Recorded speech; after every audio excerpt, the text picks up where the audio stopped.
Hey, let's see here what we got. Let me see if you can see my face. Alright, what's up, guys? This is One Eye Joe here. I'm going to move this down to this unimportant area right here because this is not important.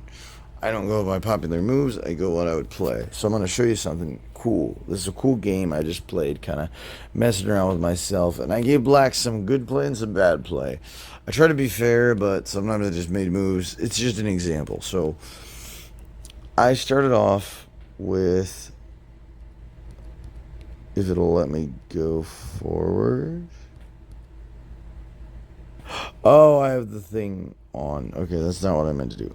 Alright, forward. I started out with e4. The most popular is the Sicilian. So you enter the Sicilian here.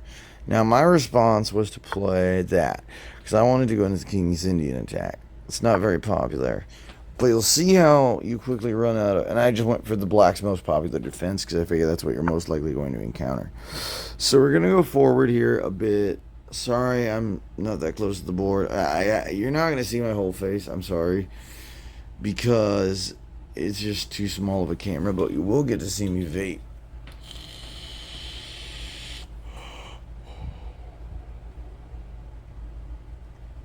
Blows clouds, bro. Anyway, I just am experimenting on chess.com, studying openings. I usually like to use my computer for this, but I want to get the mega database for ChessBase, then I'll start doing videos on that, but for now, oh, and by the way, my rating is only 1083, but I face the engine regularly on 1500. Takes a little bit of thought, but I can beat it. I recently had to Okay, for those of you who don't know, if you have a close game, go to the position where you messed up. Go do self-analysis, okay? If you're playing on a PC, at the bottom it says practice against computer. It will restart the game at that position with all the moves included, and then you can retry. I had to retry multiple times, but eventually I got it, and now I learned it, and you'll learn that way. And it's in one of my game libraries. I'm going to make some of them public. I'm currently writing a book on chess as someone who's played chess since childhood, and I'm trying to get better at it, and I've bought a lot of books. It's going to require a lot of study. I'm writing a book on chess. A book, and I'm going to include some of my games in it. Probably not the ones when I was a noob, because those suck. But anyway. So here we go. We go forward. Knight to c6, and then I played, of course, my favorite. I like to feed kid. In the King's Indian, what you do is you're generally going to play g2 at this point. So after they play, so it starts out e4, they play the Sicilian, you play knight f3. Doesn't really matter move order. You could play the fianchetto is certain, I think. So you could have played that earlier, but I didn't decide to. So anyway, we go this way. So then what I did was, eventually I just played my own move, and it doesn't give me any feedback anymore, because no one does that apparently. Or at least in their database. So basically we've got, they push out their thing to fianchetto their bishop. And I tried to go for what was best for black on a lot of things, or the most popular for black, or whatever. And it shows you the percentage of, I think, how many people played it. I think that's the number. The percentage is how many games white won. So let me move my thing over a little. E6 is very common here. I would think that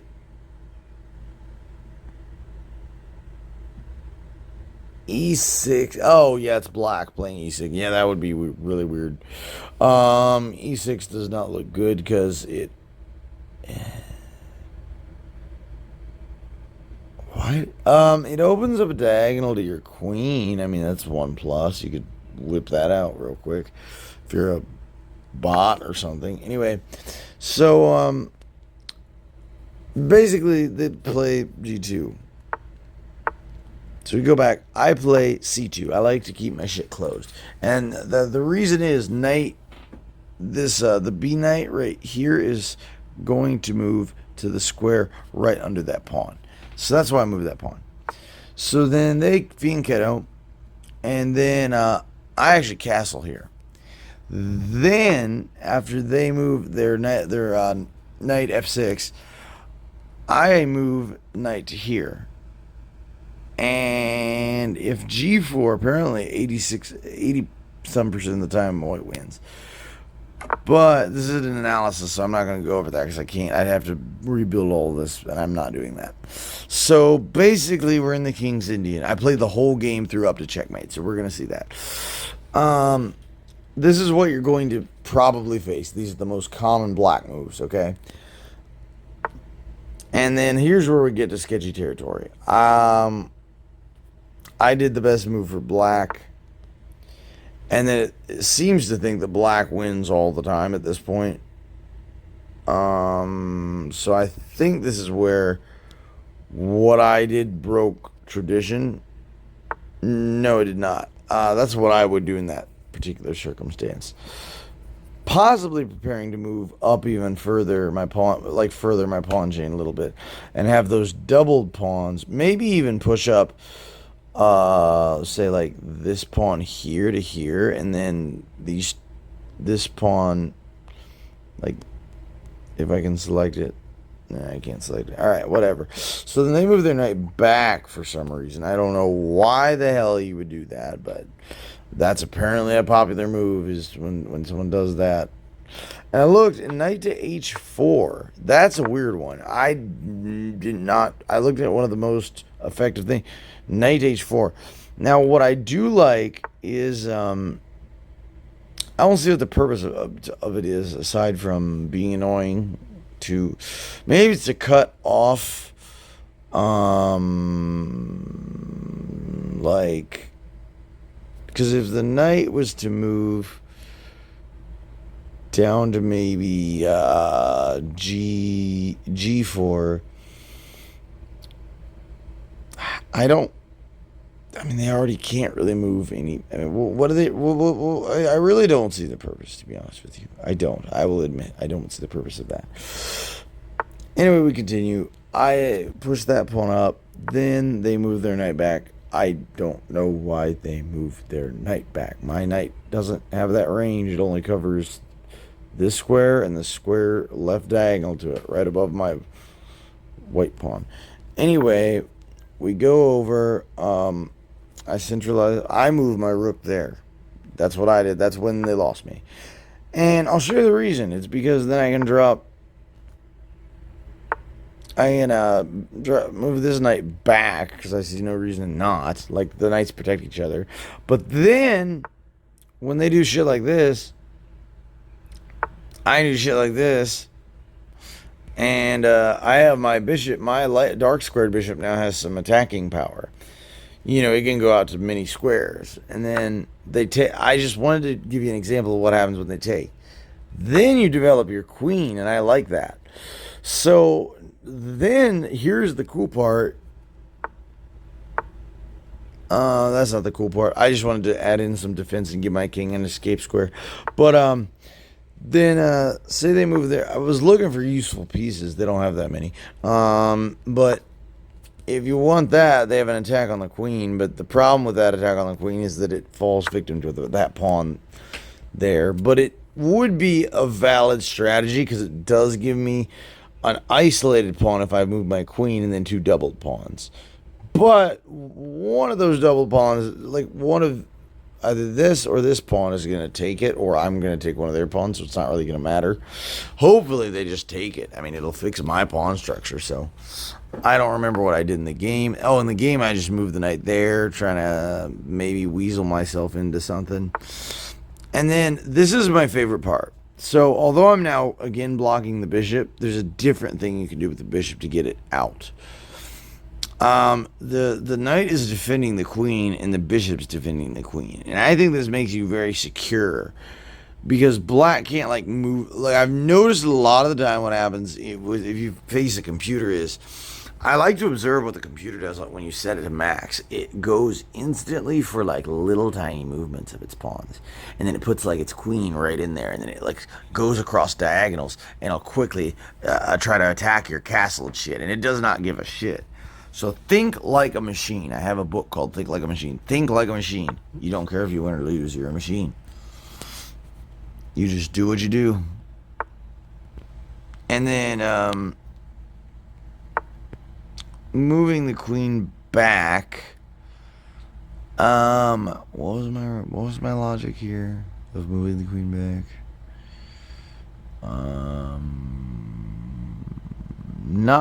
Don't remember what my logic was. We might find out though. Oh, fuck yeah! Obviously, giving my light squared bishop some activity. So pawn moves, pawn moves, pawn takes, knight takes. Because if you're wondering why, I mean the knight was no longer defending the queen, but the queen is now actually defended by they just basically. But that's if black helps you like that. That's a really good help because now my knight's close to the rim, but not entirely at the rim.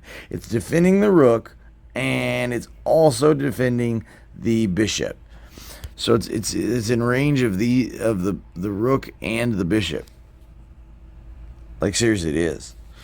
And why won't let me select more? Can I deselect a piece? Okay, little bitch. Like, all right, whatever. Anyway, then I just moved a pawn. I mean, but I don't see really much. I was thinking since they don't have a light squared bishop anymore, they should probably move their stuff to light squares. And then I wanted to take and try to see if I could get some activity there. But, you know, it gets a little complicated. So then you have that. And then black moves that pawn. It's not really a threat, though, because then you just retreat over to here. And your knight's defending your bishop. And your knight's protected by a pawn. Your knight's also protecting stuff. So, I mean, I love how this position's set up. This is why I like studying openings. Because look how flowing this is. I wish all games went like this. Then the pawn comes, and then this is the great part. Now this white squared bishop can take the rook. But I assumed black was smart. Oh, wait, I didn't do it instantly. There's an opportunity. So I moved the queen to the open file. I didn't even pay attention to that. I missed that opportunity. That would have been a great opportunity, black. Then I had them. I moved my bishop to a dumb place. I didn't realize that until later, and I let black. See, I did give black some good moves, but knight takes. So yeah, there you go. And now knight's again defending the queen. So and the queen's also defended by queen's got like 2 defenders and is also defending a pawn. And then we have, I think this is where the rook moves out of the way, but the rook gets taken in the end anyway because of bad play. I mean, you have 2 options: save your queen or save your rook. And if I was someone smart, I would definitely save the queen, and that's what I just did. The reason I decided to do that move is because the best move there is that, because watch. Once I take, you take, and now you're on that diagonal, keeping an eye on the king side. So that's pretty useful. Then I moved a pawn up just because, trying to kind of pawn storm and then move my queen over here. And yeah, king moves over there. Oh yeah, that was check. That's the reason I moved that over there. I moved that. Oh yeah, I forgot my logic. I'll move it. That pawn that I moved up earlier. There was a reason for that. I moved the pawn up so I could check the king. And king's in check now. King moves. And basically this is how the rest of the game goes. King goes down. Pawn goes up. Knight takes. Pawn takes. Pawn goes down. Pawn takes. Rook takes. Rook moves. Pawn moves. Queen takes. Bishop takes. This is like an old-fashioned attacking game. And then king's in check. King goes there. Check again. Queen takes. I forgot about the queen is why that happened. Playing both sides is kind of weird because you'll forget you're not, you're only on one side of the board, so you're only really thinking about your own one side's interest. And I consider myself here as playing white. But, I mean, your opponents will make moves like this. I mean, if they're, especially if they're lower rated, I mean, it's not feasible that they will blunder. It won't blunder. So then you got your king there in sort of a check situation. Then you basically close off stuff a little bit. The rook is kind of building a wall. King moves back. You do that. King moves up. Then you move up and check. And that's a beautiful game. Just wanted to share it with you guys. Not really realistic, I'd say, if you're playing against a stronger player.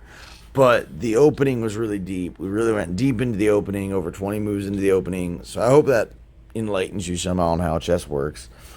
Anyway, peace. This is just on my phone. I'm going to try to crop out all the phone stuff, but whatever.